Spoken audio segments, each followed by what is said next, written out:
Hi guys, welcome back to Movies with Moya, and today I'll be reviewing Academy Award winning film Judas and the Black Messiah. But before I get into the review, remember to subscribe to my channel so I can get to 300 subscribers, please. And follow me on Instagram and TikTok at Movies with Moya. Now let's get into the review. Okay, so the name Daniel Kaluuya has been trending since about February, right? And of recently, this meme of him has been circulating all over Twitter. Now, you might be wondering, what's the guy from Get Out doing right now, trending? Well, let me tell you, he just won an Oscar at the last stage of the Oscars. He won an award for his performance as Fred Hampton in the Judas and the Black Messiah. So he got Best Supporting Actor, hence the meme. So let me tell you a little story about the meme right there. So they were interviewing him, right? And they accidentally called the name Regina King as his director, but his director's name is Shaka King, so hence the face. So yeah, back to everything. So yes, the Get Out star put on his best American accent and wowed the world in his performance as the deputy chairman of the Black Panther Party in this movie, right? Now let me give you a little synopsis of the movie as I usually do.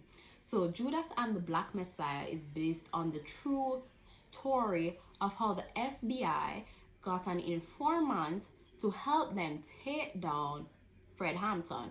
Now, the Black Panther Party is a group that they used to try and unite all oppressed people. So not just black people, they're trying to unite everyone in the oppressed. And they did this by having a lot of charity work, having feeding programs, hospitals, etc.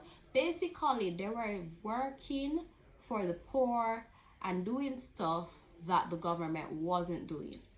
And that coupled with the fact that their their deputy chairman, Fred Hampton, he was the deputy chairman for the Illinois state chapter. He was so charismatic and he was so amazing and revolutionary that the people just wanted to support him. And this was the fuel that they needed to fight against the system. And obviously, the system was very upset with that. And they were just like, okay, we have to take down their leader. So what they did was they got William O'Neill, played by Lakeith Stanfield, to be an informant and to help them take him down. So normally movies like this focus on the leader as the protagonist. So you probably expect me to say that Fred Hampton was the protagonist. No, he was not. The protagonist is actually William O'Neill, as I said before, played by Lakeith Stanfield, right? So what the movie shows you is a third-person perspective of the selfishness, the cunning, the moral conflicts that this FBI informant had to undergo to take down this party leader. It's a different perspective that helps you to understand how great the Black Panther Party was, as well as it helps you to see how horrible the FBI was. Because I find that movies like this, they show, how bad the government was back then and how they fought out against the oppressed and stuff. But I feel like when you're seeing it from the perspective of somebody who was given the job by the government and he's having this battle within himself to say, okay, is this right to do? Is it right to betray my people? Or should I should I just do what I'm told? When you see it from this perspective, it helps you to be even more angry, to be even more upset at what our forefathers had to go through. So yes, I really, really liked this take on it. As well as one of the things that Shaka King, who is the director of this film, was trying to do was trying to see if you had any sort of connection to William O'Neill, in that did you see, like, you the viewer see parts of yourself in him?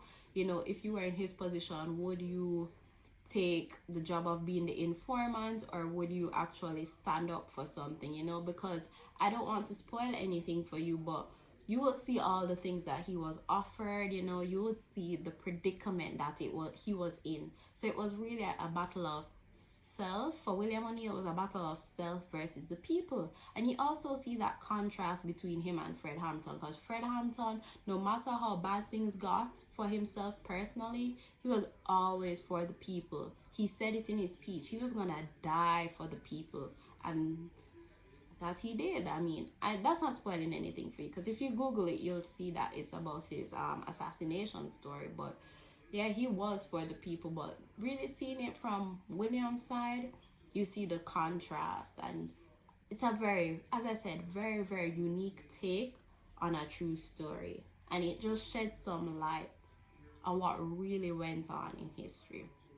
So with that said, let me talk to you guys about the acting. The acting was superb. There was no surprise that Daniel Kaluuya would win Best Supporting Actor. Let me tell you, when I said I felt like he was Fred Hampton, when I looked up Fred Hampton after watching the movie and I saw that they really did not look that similar, I was shocked, to shame, and mortified, because I did not know this story prior to watching the film, right?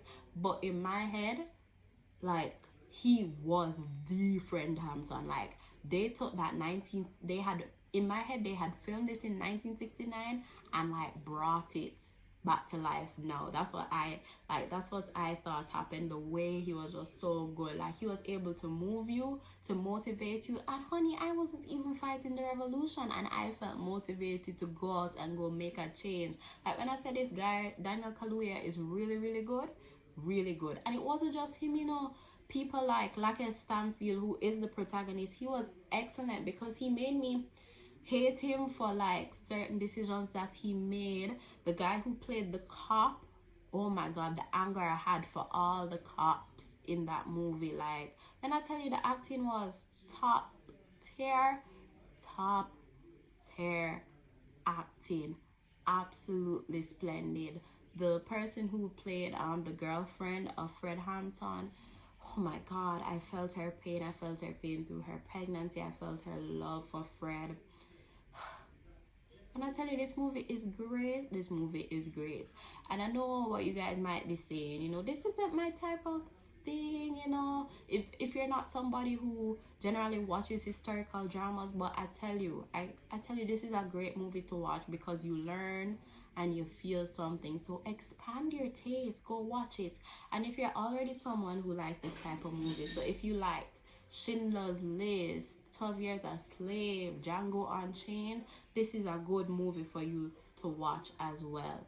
As I said, 10 out of 10. It deserves its Oscar.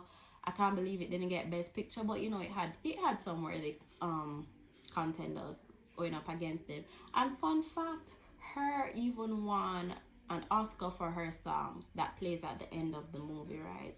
So that's also another, you know, accolade it has. As I said, I can't say this enough. Splendid movie. It gets a 9 out of 10 from me. And with that said, thank you guys for watching. Remember to subscribe and help me get to 300 subscribers. Follow me on Instagram at Movies with Moya, and follow me on TikTok at Movies with Moya. I tell you, my TikTok content is amazing. Like, I don't mean to toot my own horn, but it's really amazing. I give you guys recommendations. It's just like, you need to be a part of every aspect of the Movies with Moya family, because if you're not, you're missing out. I keep you fresh, I keep you up to date, period. Poop. Yeah, so thank you guys for watching. Love y'all. Bye.